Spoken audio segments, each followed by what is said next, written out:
Okay, the fender is warm.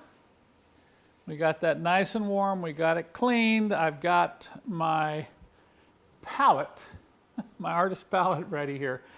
I'm going to mix just about a golf ball size of the premium grade filler, and I've got just under a 2-inch ribbon of the catalyst. These are the two spreaders I'm going to use. I'm going to use this really small one and also this black, the one that's really flexible. In review, okay, my goal here is not to try to fill this whole dent in one application. I think this is one of the more common mistakes that people make when they start out with their body working adventures, if I could call them that, is they tend to think, oh man, I'm just going to spread this on real thick and make sure I get everything covered. Well, what happens is no matter how hard you try, you're going to end up getting, as you spread it, you're going to have the low spot, the filler's going to go into the low spot, you're going to do all this sanding, you go, oh no, I got to, add some more filler, and then you have filler that's different hardnesses as you're trying to sand them, particularly if you wait the next day. And that's not easy. So my goal is to always do all this rough in. I call it the rough in phase, where I bring everything up close to level. Everything with filler, either using the short strand or the long strand if it's very deep dents, and then putting a base coat down of this finish filler that I'm going to do right now. So I've got some areas in here, right in here. This needs to come up probably about a 1/16 of an inch right in there, and then I've got to work this front edge. So once again, I know there's different ways to do body work, and my way isn't the only way. My way is based on lack of effort, finding the easier, less difficult way to do it in terms of exertion. So, it's tough. When you get to be my age, body work can wear you out very quickly. So, I'm going to start mixing this now. And I've mixed it so it probably will tack off in about 10 minutes. I'm not going to, once again, don't put too much catalyst in it, or it's going to harden before you get time to really spread and work it. So I'm going to keep mixing here. And as soon as this is mixed, you're going to see how I'll start applying it to the fender. It's thoroughly mixed. And I'm going to use this small squeegee here to come in and just start filling some of these low spots. Once again, I'm not going to try to cover the whole thing necessarily, but I know I've got some low spots right here. And what you want to do, you don't want to just come in and go like that. You actually want to work this initial application of filler into the scratches in the metal. See, I'm pressing quite hard, okay? And I'll come down here. I got, I don't have to worry about coming out in this area very much. Now, once I've worked that base in, I can start adding a little more. When you have a compound curve like this, it's really hard to use a big spreader. So I probably won't use that big spreader in this application. Okay, I think I've got enough on. I'm going to put a little bit more right in here because that's one of the areas that was pretty low. Now, if you saw how I worked it when it's soft, I'm not going to be too concerned about getting it on too thick. I'm not too concerned about air bubbles here either because this is the rough-in phase. That's another advantage of doing a rough-in like this. If you do have air bubbles, you can get rid of them. Now here's the fun part, trying to build up this front edge. And you'll have to add filler, and it won't look very pretty. There's no way you're going to be able to get all the filler smoothed out on this rounded edge, okay? But you want to make sure you get enough on there so that when I do break it down,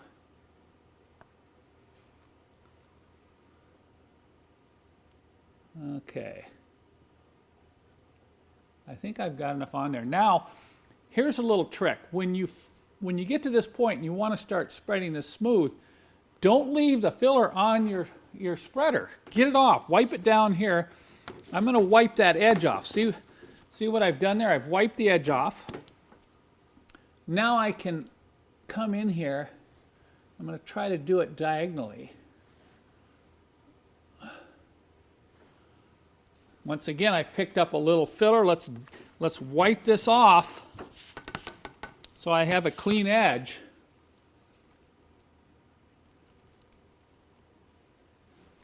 Now the other mistake most people make new to bodywork is they tend to chase the fill, meaning they don't know when to stop. Okay? Now you might say, well, couldn't you do a little more here? Well, be careful, folks. It's starting to tack. Look at that. Okay, I'm going to leave it alone. Look at that. See that? I timed that about perfectly. If anything else, if you're new to this, you might have wanted to use maybe 1.5 inch ribbon of catalyst. But look at that. I can no longer spread it. This is how much waste I have. I'd rather have a little bit of waste than run out. And notice how I've got this pretty smooth, but you know, this is the base coat. I don't need, what I'm trying to do is fill those low spots. So I'm going to bring the heat lamp back in here. I don't want to get hot, but I'll just stick the heat lamp maybe this far away and get this warm again. And I'm going to come right back in with that 40 grit sandpaper, and we're going to start shaping this, getting rid of those high spots on this filler. That was a pretty good example of how quick this stuff can kick off and how you do need to work it and get off it within 5 minutes. Now, I had mixed this, and of course in the time to set up the camera I lost a few minutes. So guess what? I didn't have time to clean my tools, but I better do it now before I get back there. I'm going to do this as fast as I can. I can use my spreader to just scrape the excess off my palette. Now sometimes if you've got these pieces of plexiglass and it gets too dirty, just throw them away. Same with these spreaders. At some point the edges will get rough and you'll just want to throw them away. But I'm going to get these two tools cleaned up real quick and then get back on that dent immediately. Okay, it's started to harden up. It's gone beyond the rubber stage. Now, I would work this while it was still in the rubbery stage if I had to put so much on that I had some very rough areas, like I did along that front edge with the short strand. But this isn't bad, but I am going to rough it in instead of using, let's see, I'll use a Surform plane here just so you can kind of see. I wouldn't need to use this, but we can knock some of this high stuff off with this. Notice I've got my trusty fan and furnace filter right here. Okay, see that? Look at how that cheese grater can knock those high spots off very quickly. Now I'm working it right now about the ideal time. You know, it's not gouging it. If you work it with this cheese grater too soon, you're going to gouge into it. But I can just, look at this. It just kind of peels off. All I'm going to do here is just try to knock off those high ridges that were created from the spreader. Don't get carried away here. We're talking just high spots. And then I've got some high spots, but that's too hard. You have to be careful when you work the edges with the cheese grater. You might knock it off. So I'll take the curved one now, and I'll just kind of work that edge a little bit. Okay, that's about all I want to do with the cheese grater. And I've got this little low spot right in here, and it's probably a little high there, so I'll do a little more right in here.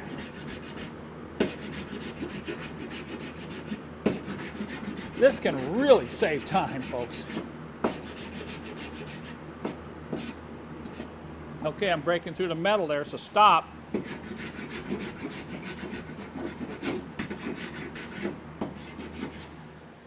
All right. Now I'm not going to take the block to it initially, because if I do, it tends to plug up the paper. What I do is I use some old scraps of 40 and I just knock that top layer off. Doing this by hand, by knocking that top layer off, I'm going to save my new sandpaper. Follow what I'm trying to do. And once again, don't just sand in one direction. Sand, you know, even if you're sanding by hand, kind of cross sand like this.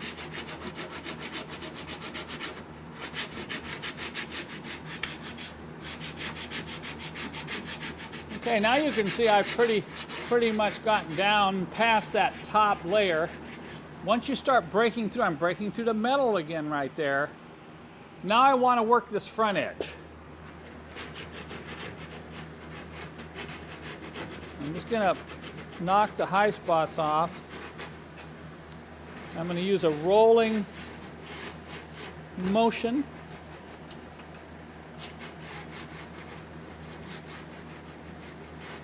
Remember, the 40 grit is only to get you close. And then you want to go with the 80 grit. If you try to do too much with the 40 grit, when you finally get it roughed in with 80, you'll still have some deep scratches.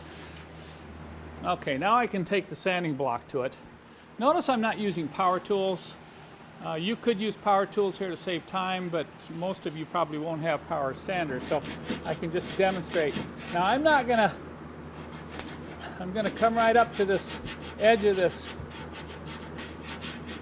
masking tape and make sure that I get that excess off, all right? Now notice how I'm rolling this, and I'm also working at 45. Once again, don't sand like this, don't sand like that. You'll get flat spots all the time coming back to feel what's going on here. Okay? Roll it, 45 cut, go back the other way.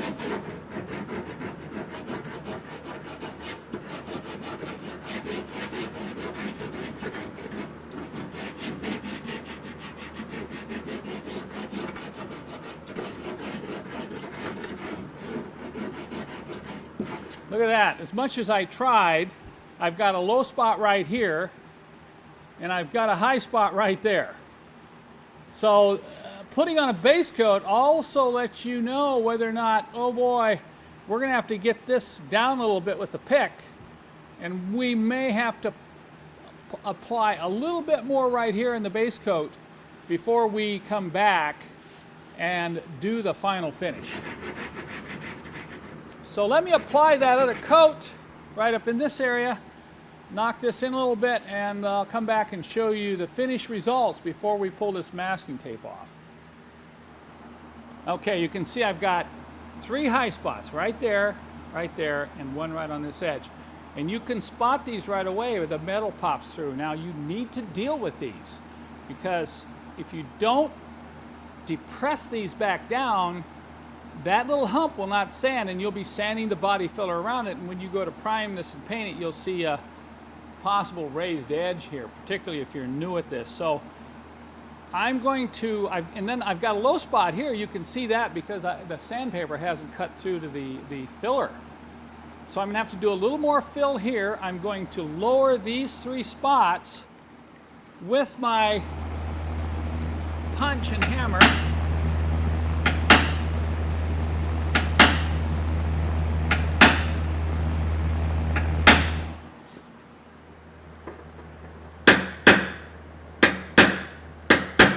Don't get carried away, just feel it. Make sure you're back below the level of the filler surrounded. Okay, that one's down. Now I'll come in here. I actually like using a punch and a hammer more than I do a pick hammer, because particularly here, how would you swing the pick hammer and really get this little high edge. I got to get right close to the edge to make sure that's depressed. Okay, now I'm going to mix up some more filler. I'll put this in, then come back and you can kind of watch me do the finish rough end sanding. Here you can see my second application of filler. I just got the tools clean and I'm back, and look, it's just rubbery. See that?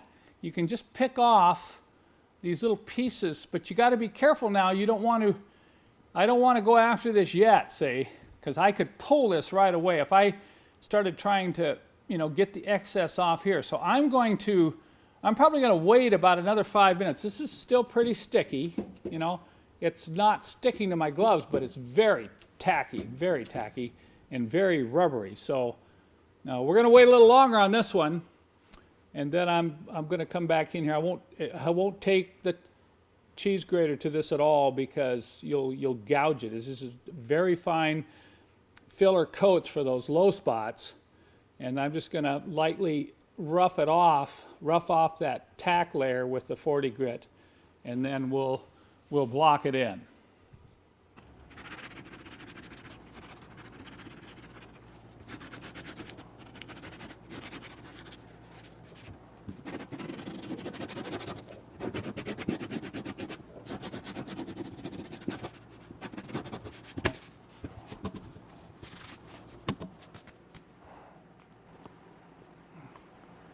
Okay, I love this mask, by the way. And a couple things, these green gloves are amazing. I've used probably every type of glove on the market, but when I discovered these, look at how well these hold up. Even with cleaning with alcohol and lacquer thinner, those blue ones would have been through about 10 pair by now. The other thing is take a look at how well this works as far as this furnace filler and fan. I don't know how well you can see, but it's picked up a lot of dust in this filter here. So, if you don't have a place where you can vent, like in this shop here where I'm doing this inside, this is a must, folks, absolute must. Okay, you can also see now the masking tape is pretty well torn up along here. That's served its purpose well. I've roughed this in. A lot of this has to do with feel. In the next part in this video series, we're going to get into how to use a guide coat, a light coat of spray paint, to let you see whether or not there's any high or low spots. But for the rough end part, generally it's a feel. You're feeling it like this, seeing if there's any high spots. And I think we're getting real close here. In the next part in this series, we'll come back in, we'll pull the tape, we'll prep this for the final fill and sanding. Now, once again, be sure and check out all the previous parts in this series, or you may miss something I was trying to show or teach you. And be sure and subscribe to my channel so you can keep posted on the future videos in this series. So stay tuned for the next episode.